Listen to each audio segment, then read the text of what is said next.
Colleen Hoover dedicates this to my father, who gave his all, and to my mother, who never became his worst self.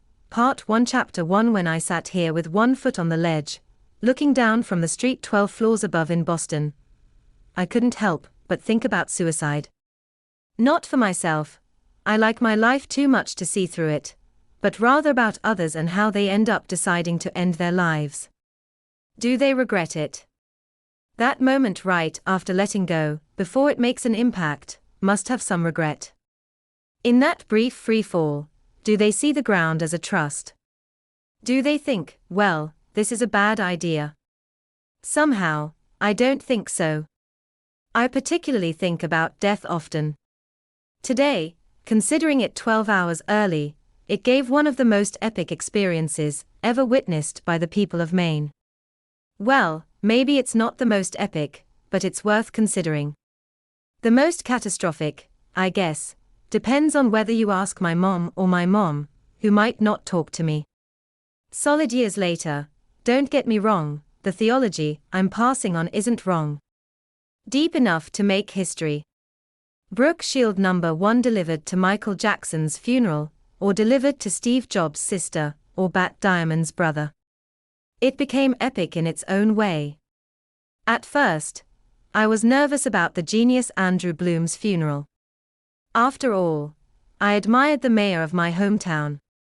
Too many Mainers, successful real estate agents, Cityscope, and beloved Jenny's husband, Blooming Collective Bird assistant. Among all the excess and lily fathers, letting that strange girl bloom red. The hair I once loved. The homeless guy, who brought great shame to her entire family. That's me. I'm the lily. Andrew is my father. As soon as I sent him off today's ideology, I had a direct flight back to Boston and hijacked the first rooftop I could find. To be clear, it's not because I have suicidal tendencies, I don't. I didn't plan to dismantle this rooftop. I just really needed fresh air and quiet.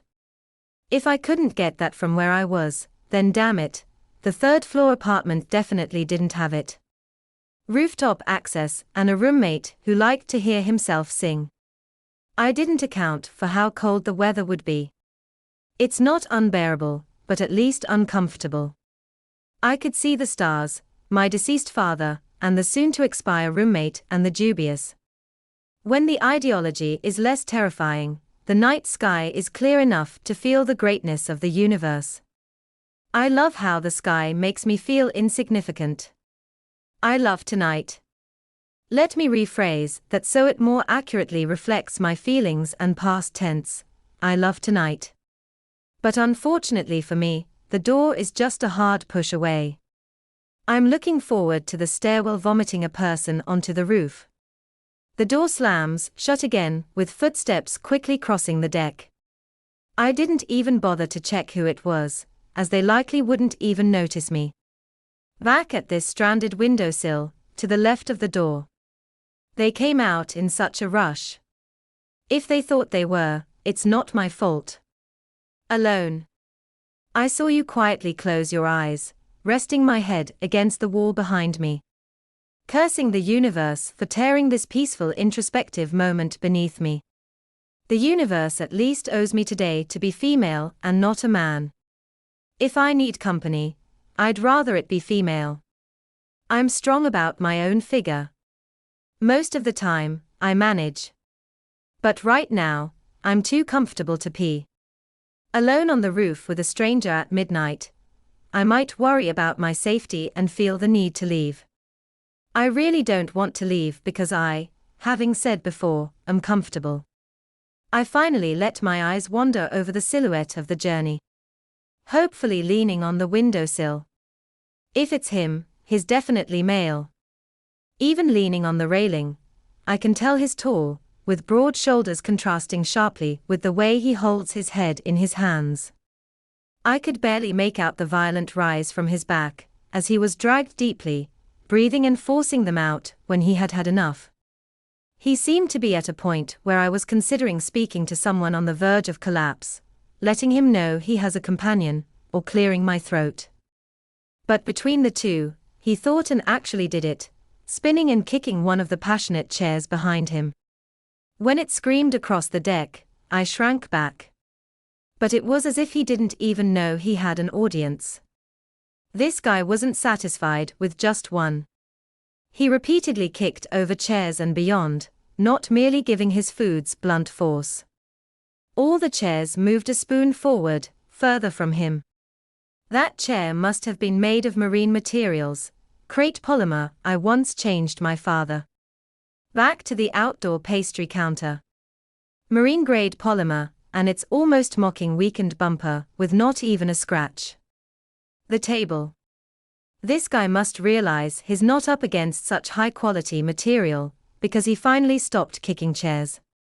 He's now standing on top of it, clenching his fists when he sees him. To be honest, I'm a little envious.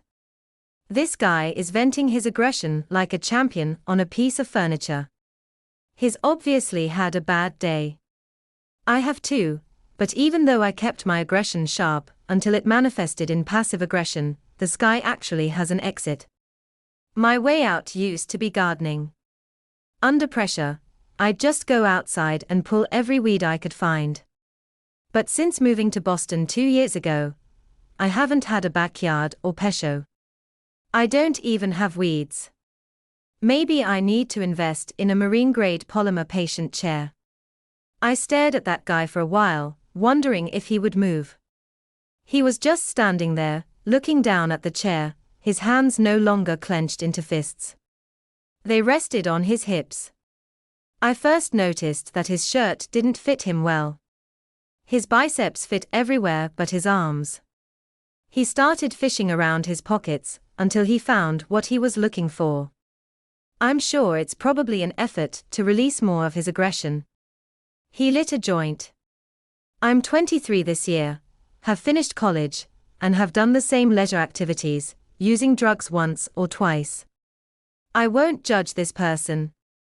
It feels necessary to talk privately. But that's what he doesn't say privately. He just doesn't know yet. He took a deep breath and then began to turn toward his windowsill. Noticing me exhale when our gazes met, he stopped walking. His expression showed no shock. He didn't seem to find it amusing either when he saw me. He was about 10 feet away, but I could see his eyes slowly scanning mine, not revealing any thoughts. This guy was playing his cards well, his gaze narrow, his mouth tight, like a male version of the Mona Lisa. He asked what my name was, and I felt his name. The voice in my stomach was bad. It should have stopped in my ears, but sometimes, not often, a voice actually penetrates my ears, echoing straight through my body.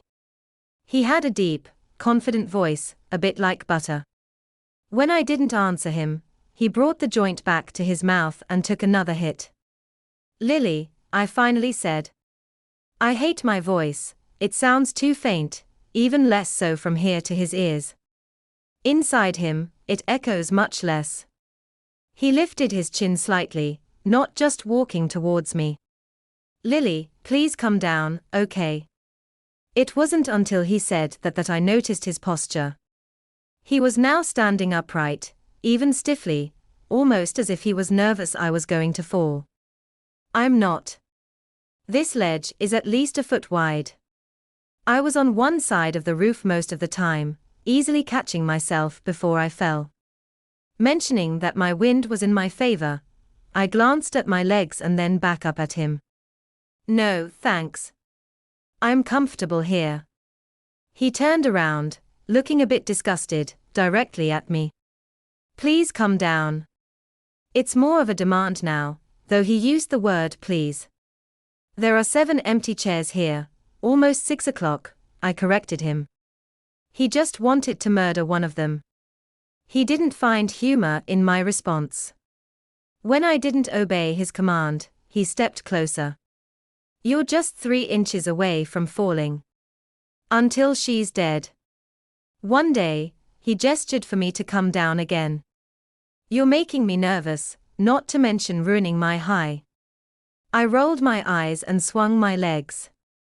Heaven forbid the joint be wasted. I hope you come down and wipe your jeans with your hand. When I walked towards him, I spoke better. He exhaled, as if seeing me actually made him hold his breath. I passed him to a better vantage point on the roof. As I did, I couldn't help but notice, unfortunately, that implying he is without AQ is an insult. This guy is handsome, neatly trimmed, smells like money, and looks a few years older than me. His eyes crinkled up, following me, and his lips seemed to crinkle too, even though they weren't there when I arrived. The side of the building overlooking the street from above had me leaning forward and gazing down at the cars below. I tried not to show that I was impressed by him. Just from his hairstyle, you could tell what kind of person he was. People are easily impressed, and I refused to indulge his vanity.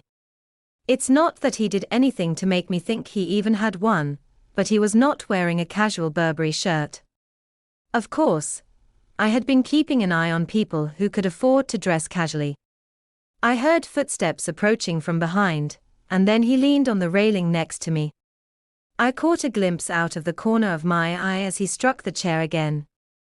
When he finished, he offered it to me, but I waved him off, dismissing the last thing I needed, which was being influenced by this whole situation.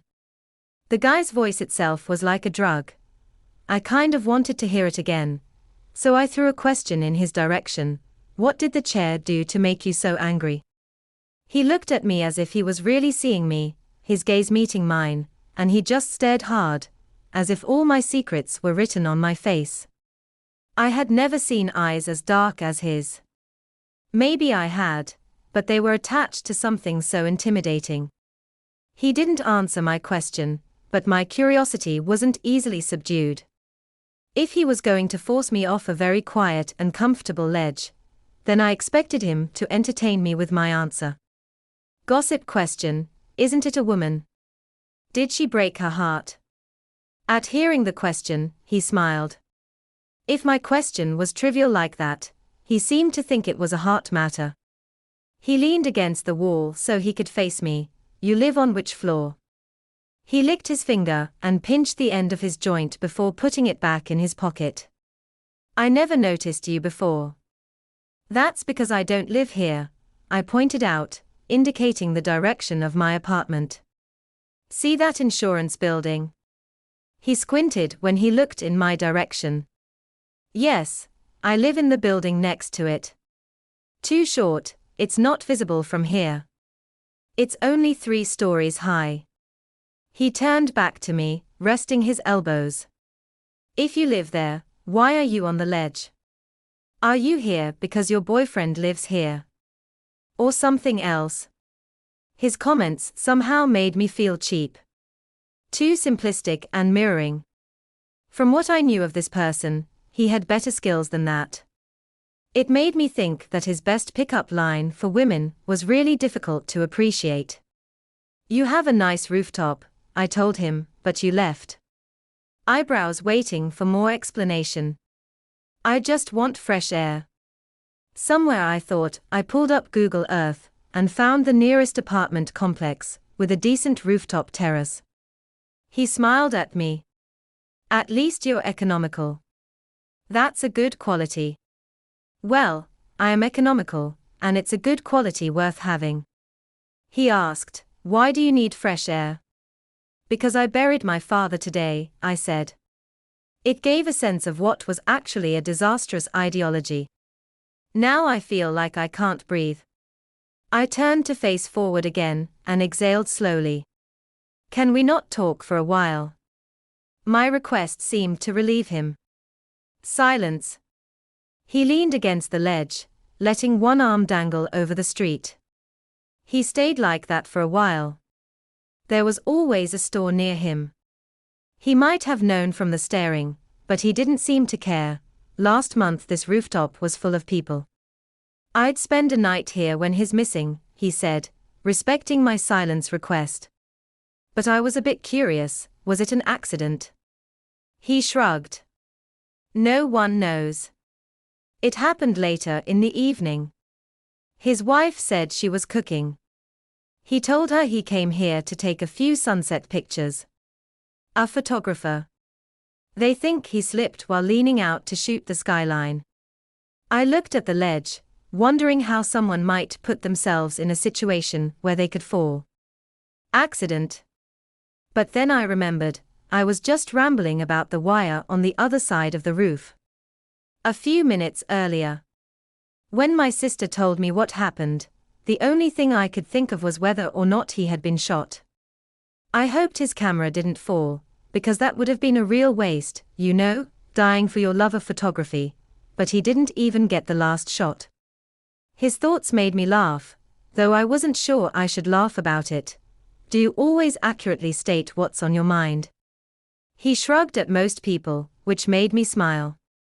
I liked that he didn't even know me, but for some reason, I didn't think most people would consider it. He leaned against the ledge, crossing his arms over his chest. Were you born here? I shook my head. I didn't move here from Maine until after college. He wrinkled his nose, looking at the Berber-clad guy. What's that 200 on your shirt? The hairstyle looks silly. The face. So you're in Boston, then? Looking like a sock. I asked him what he meant. His mouth curled up. Tourists treat you like a local. Locals treat you like a tourist. I laughed. Wow, that's a very accurate description. I've been here for 2 months, but I'm not, even in purgatory. You're doing better than Amy. What brought you to Boston? My residents and my sister live here, he said, tapping his food. Just below us.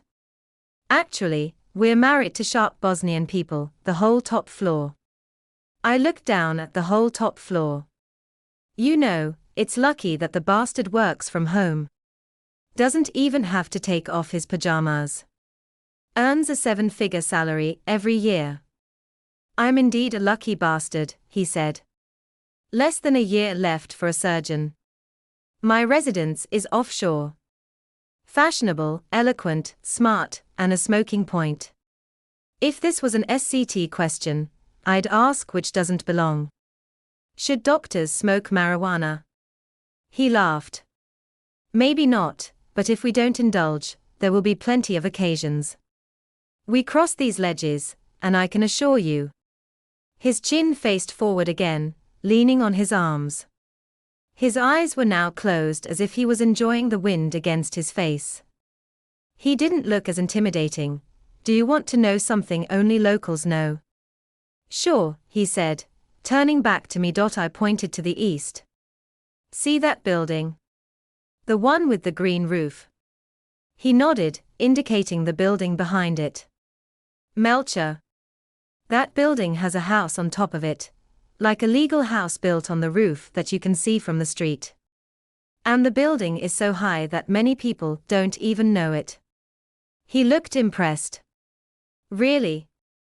Why didn't I see it when I searched on Google Earth? Apparently it was approved in 1982. How cool would it be to live in a place like that? A house on top of a building. You'd have the whole roof to yourself. I didn't think of that. If I had it, I'd grow a garden up there. I'd have an escape. He asked who lived there. No one really knows. It's one of Boston's great mysteries. He laughed, then looked at me curiously. What's another great mystery of Boston? Your name. As soon as I said it, I slapped my forehead.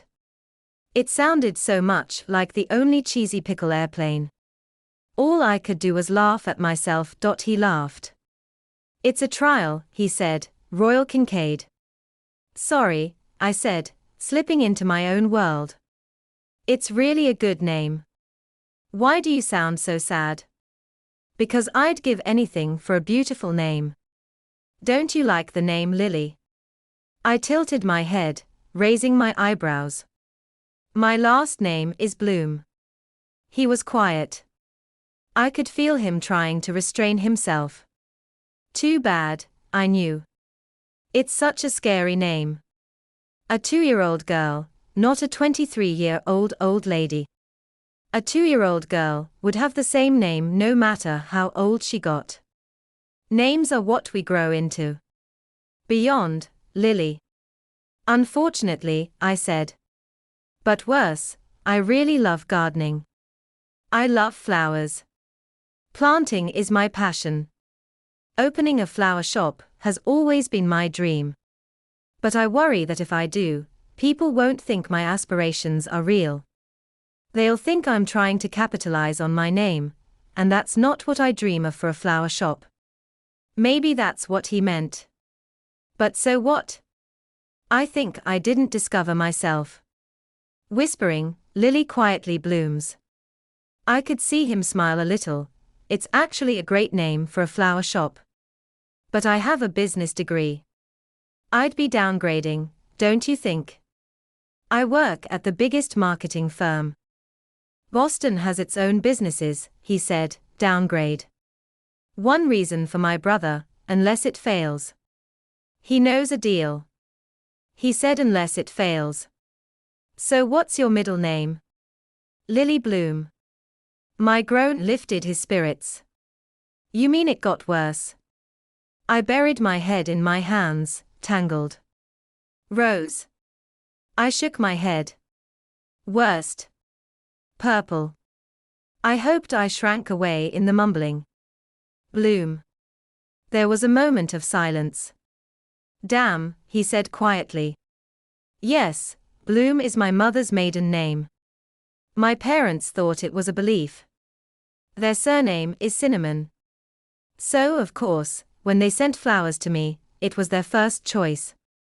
Your parents must have been real, __. One of them was. My father passed away this week. He glanced at me. Good story, but I'm not buying it. I'm serious, that's why I'm here.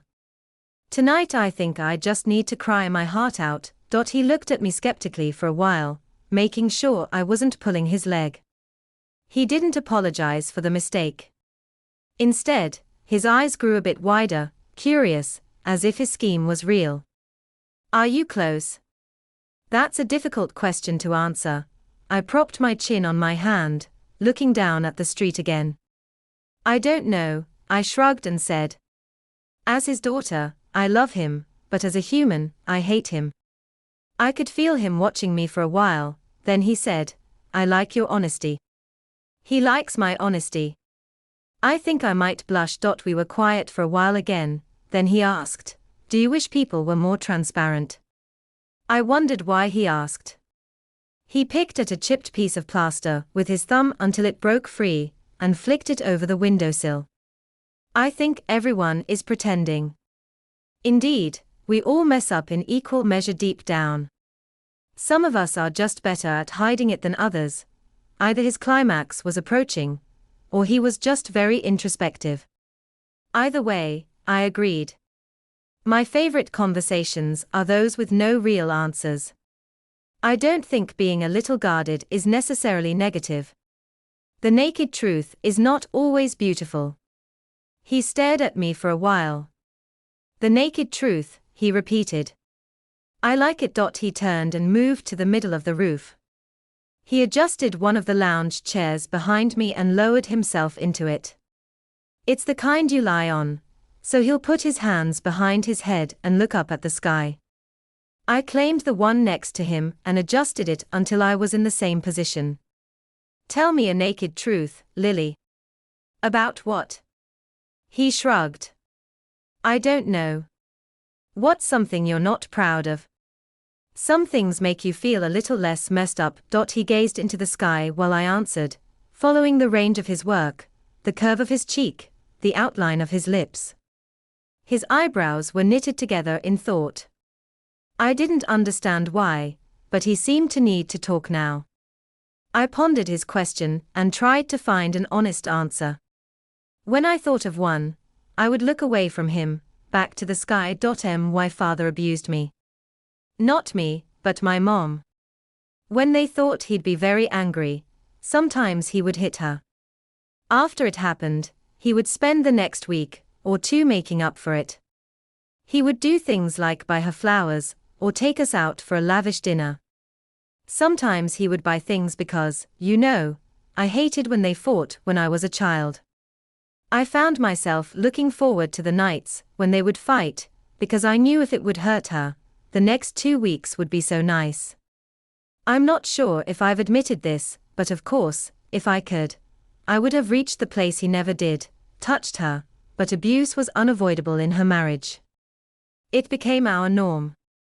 As I grew older, I realized that not doing something made me feel equally guilty.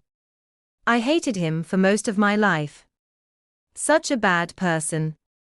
But I'm not so sure I'm any better. Maybe we're all bad people. Ryan looked at me thoughtfully, expressing, Lily, he said, there are no such things as bad people. We're all just people who sometimes do bad things. I opened my mouth to respond, but his words silenced me. We're all just people who sometimes do bad things. I think that's somewhat true. No one is completely bad, and no one is completely good. Some people are just forced to work harder to suppress the bad. Your turn, I told him. Based on his reaction, I think he might not want to play his own game. He saw his heaviness and reached through his hair. He opened his mouth to speak, but then clamped it shut again. He thought for a while and finally spoke. Tonight I watched that little boy die. His voice was despondent. He was only 5. He and his brother found a gun in their parents' bedroom. The brother had it, and it accidentally went off. My stomach churned. I thought it might be a bit too much for me. The truth was helpless. When he got to the operating room, everyone around, nurses, other doctors, were all saddened for the family. They said, those poor parents. But when I had to go into the waiting room and tell those parents that their child didn't make it, I didn't feel a shred of sadness. I wanted them to suffer. I wanted them to feel the weight of their ignorance of holding a loaded gun with 2 innocent children at stake. I wanted them to know not just that they lost a child, but that they practically ruined their lives. Another one accidentally pulled the trigger. Jesus Christ. I wasn't ready to face such heavy things.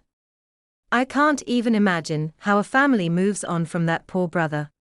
I said. I can't imagine what that would do. He saw similar things, Ryan said, lightly tapping his knee in his jeans. It would ruin his life. That's what he's going to do.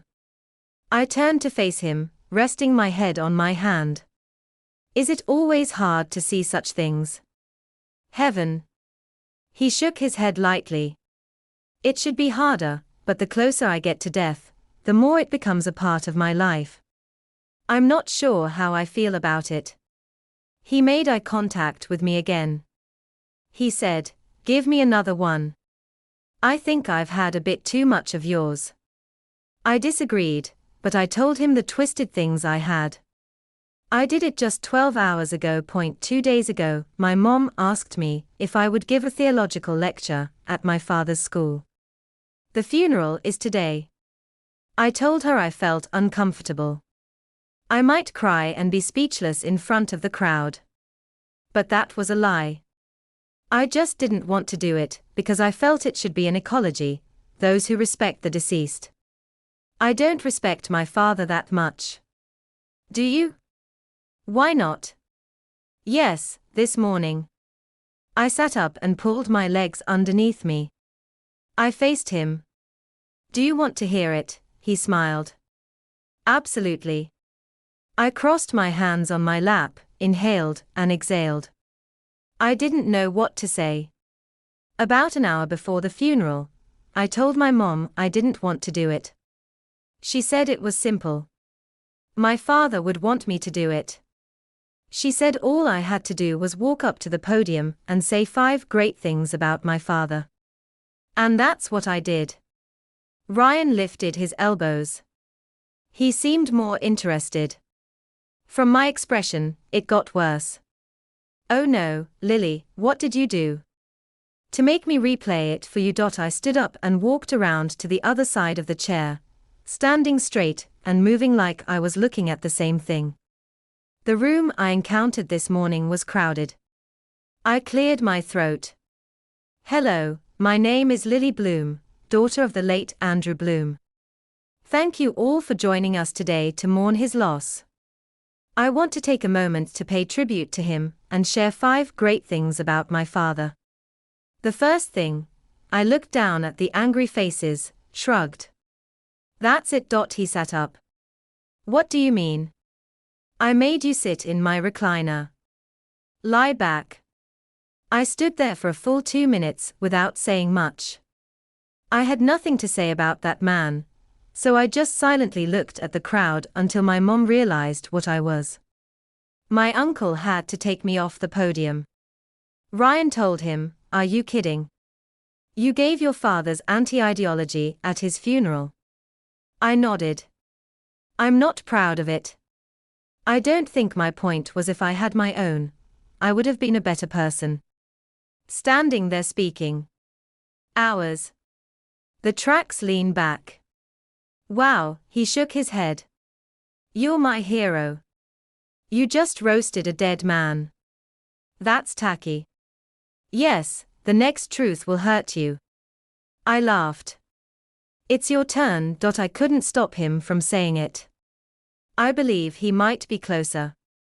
I'm not sure I can. I rolled my eyes. Yes, you can't make me feel like the worst person between us. Tell me your most recent thoughts. Most people don't say out loud. He moved his hand from the back of his head and looked straight into my eyes. I want you. I opened my mouth and then clamped it shut again. I think I might be speechless. He gave me an innocent look. You asked for recent thoughts, so I gave you one. You're very beautiful. I'm a man. If you like one-night stands, I would take. Immediately, okay. I don't like dancing all night. I guess he said it's your turn. Here's the rock, etc. He pretended as if he didn't just throw me into silence. After that, I needed a minute to recover. I laughed and said I tried to think of something impactful, but I couldn't get over it. In fact, he just said it out loud, maybe because he's a close source, and I never thought anyone had such education. He randomly tossed __ that word, so casually. I gathered myself a bit and then said, okay, since we're on this topic, the first man I had sex with was homeless. He stood up and faced me. Oh, I need more of this story. I extended my arm and rested my head on it. I grew up in Maine, and we lived in a pretty decent neighborhood, but the street behind our house wasn't in the best shape. Our backyard catered to a house adjoining 2 magical lots. I became friends with someone named Atlas who lived in an apartment house. No one knew he lived there except me. I used to bring food and clothes and stuff until my father found out what he did. My Joe Titan, I don't know why I broke up or forced myself not to think about it. He beat him. I guess walking around naked was the subject returned. He silently stared at me for a while as if he knew there was more to the story, but then he broke eye contact. The thought of marriage disgusts me, he said. I'm almost 33, and I don't have a desire for a wife. I especially don't want kids. All I want in life is to be successful, a lot, but if I loudly admit this to anyone, it makes me sound arrogant, sexist, or of a certain social status. Anyone can have kids, anyone can get married, but not everyone can be a neurotic. I am very proud of that, and I don't want to be a great neurotic. I want to be the best in my field. You're right, it does make you sound arrogant, he laughed.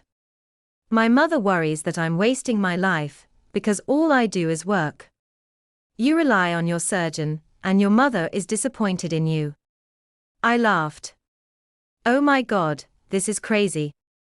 Do parents ever really feel satisfied with their kids? Will kids ever be good enough?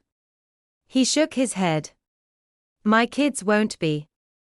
Not many people have my drive, so I'll just set them up to fail. That's why I'll never have any. I actually think it's respectable to have a railroad, I said. Many people refuse to admit they might be too selfish to have children. He shook his head. Oh, I am too selfish to have kids. I am indeed too selfish. In romantic relationships, how do you avoid it? You just don't date. He looked at me, and there was a faint smile on his face. When I have the time, there are some girls who meet those needs. I don't like anything about that department, if that's what you're asking. But love has never attracted me. It always seems more burdensome than anything else. I hope I look like that love would make my life easier. I envy you. I have this idea that there's a perfect man out there waiting for me. I get easily bored because no one meets my standards. I feel like I'm searching infinitely for the Holy Grail. You should try my method, he said. It's surprising how one-night stands work. It's like an invitation. I was glad the sky was dark, because my face was on fire. If I had my way, I'd never sleep with someone without seeing it go anywhere. I said it loudly, but my words lacked conviction.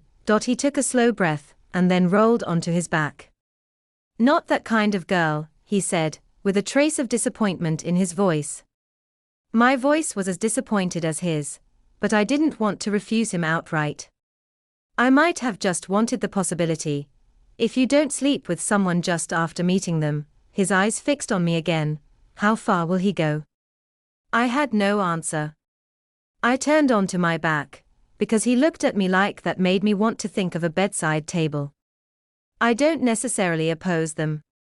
I think I just never really went through it arranged in advance by someone willing. Consider it until now, I thought. Was he even arranging me in advance?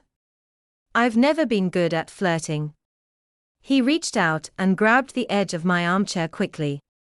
He dragged my chair closer to him with just a few words until it bumped into him. I was stiff. Now he was closer to me. I could feel the warmth of his breath through the cold air. If I looked at him, his face was only inches away from the drink. I refused to look at him because he might kiss me. I knew absolutely nothing about this person except for a few bare facts. This did not affect my conscience at all. When he placed a heavy hand on my stomach, he said, "Lady, how far will you go?" His voice smoothly reached my toes. "I don't know," I mumbled. His fingers began to crawl under the hem of my shirt. He started slowly to make his way up until a trace of my stomach was exposed. "Oh Jesus," I whispered, feeling the warmth from his hands sliding onto my belly. Against my better judgment, I faced him again, completely mesmerized by his gaze. He looked hopeful and hungry and completely confident. He bit his lower lip. His hands began to lift my shirt. I knew you could feel my heart pounding violently against my chest. Damn, he could probably hear it. He asked too much. I didn't know where my side was coming from. But I shook my head, saying, "Not even close," his fingers unfolding beneath my bra, lightly teasing my skin. I was now shivering when my eyelids closed. The piercing of the ring ripped when we were together. His hand stiffened when he realized it was a phone. His phone. He rested his forehead on my shoulder. Damn it. I frowned and slipped out of his hands. He fumbled under my shirt, stood up, and put his phone in his pocket. He walked a few feet away from me, answered the phone. "Dr. Goldcade," he said. He listened intently, his hand gripping his neck. "Roberts. I shouldn't even be on standby right now." Next was more silence. "Yes, give me 10 minutes." He ended the call and slid his phone back into his pocket. When he turned to face me, he seemed slightly disappointed. He pointed to the door leading to the stairs. "I have to go, I know, it's okay." He considered me for a while, then raised a finger. "Don't move," he said, reaching for his phone again, approaching, and holding it like it was taking a picture. I almost protested, but I didn't even know why. He took a picture of me lying on the armchair with my arms not raised above my head. I didn't know what he planned to do with that photo, but I liked that he accepted that I liked him. He had this impulse to remember what I looked like, as if he knew he'd never see me again. He stared at the picture on the screen for a long time, smiling after a few seconds. I kind of wanted to take a picture in return, but I wasn't sure I wanted to remind someone I'd never see again. The thought was a bit oppressive. "It was nice to meet you, Lily," he said. "I hope you overcome most of your dreams' difficulties and actually complete yours." I smiled, equally sad and confused about the sky. I wasn't sure if I had ever spent time with someone like him before, someone with a completely different lifestyle and tax bracket. I might never again. But I was surprised to see that we weren't that different. The misunderstanding was confirmed. He looked down at his feet for a while, a bit uncertain, as if he was hovering, wanting to say something else. When he needed to leave, he glanced at me one last time. This time, there were not so many poker faces. I could see the disappointment in the scene before he turned to walk away, his mouth in another direction. He opened the door, and I could hear his voice as he dashed down the hallway, his footsteps gradually fading in the stairwell. I was alone on the rooftop again, but to my surprise, I felt a bit sad by then. Until the next chapter.